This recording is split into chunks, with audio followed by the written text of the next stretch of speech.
लेकिन यहां पर बुमराह जिस तरह से पहला ओवर फेंकते हैं, फिर सिराज गेंद करते हैं और फिर आते हैं मोहम्मद शमी। मोहम्मद शमी ने 3 मैचों में 14 विकेटें ली हैं और ये वही मोहम्मद शमी है जो भारत की टीम खिला नहीं रही थी।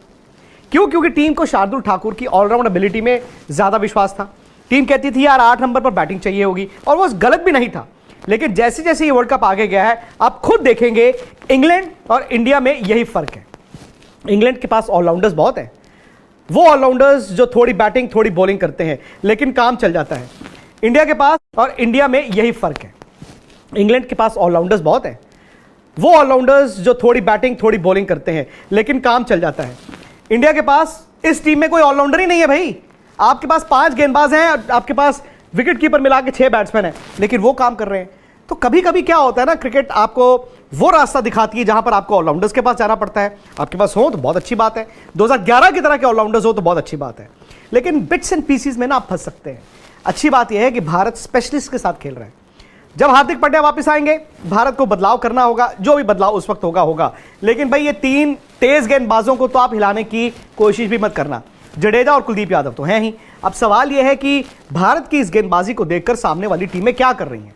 भारत का अगला मुकाबला है साउथ अफ्रीका से। अब यही 2 टीमें हैं जो ऊपर से दिख रही हैं कि यार इनमें कमियां कम हैं, लेकिन साउथ अफ्रीका की एक वीकनेस है। साउथ अफ्रीका चेज अच्छा नहीं करता। साउथ अफ्रीका जब चेज अच्छा नहीं करता तो वहां पर भारत ईडन गार्डन्स में कोशिश करे, अगर आप टॉस जीतते हैं आप पहले बैटिंग करें। हाँ, भारत भी चेज करना चाहता है, लेकिन दोस्तों पिछले 2 मैच तो भारत ने पहले बैटिंग करके मैच जीता है ना। आप जाइए बैटिंग कीजिए और फिर उसके बाद साउथ अफ्रीका को कहिए आइए आप चेज कीजिए। मैंने पिछले मैच में ईडन गार्डन्स में देखा कि ओस जरूर गिरता है, और जब ओस गिरेगी तो थोड़ी सी दिक्कत स्पिनर्स को आती है जब वो गेंद करते हैं शाम को।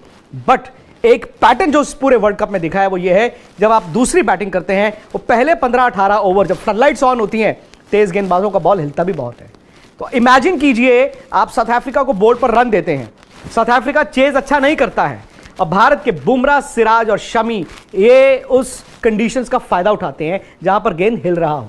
यही भारत को चाहिए।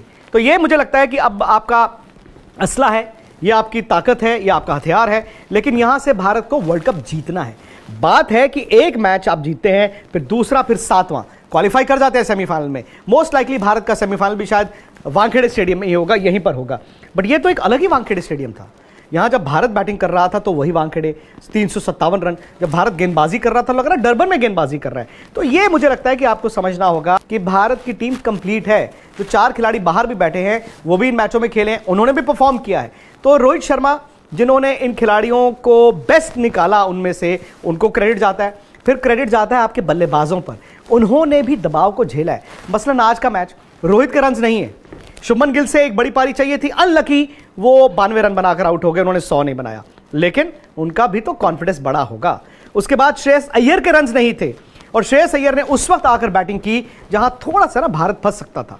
मतलब आपने 357 रन बनाए, वहां पर अगर 1-2 विकेटें गिर जाती तो यह भी हो सकता था कि भारत जो है वो 280-290 तक रह जाता, फिर आपको शायद 55 ऑल आउट नहीं मिलता श्रीलंका।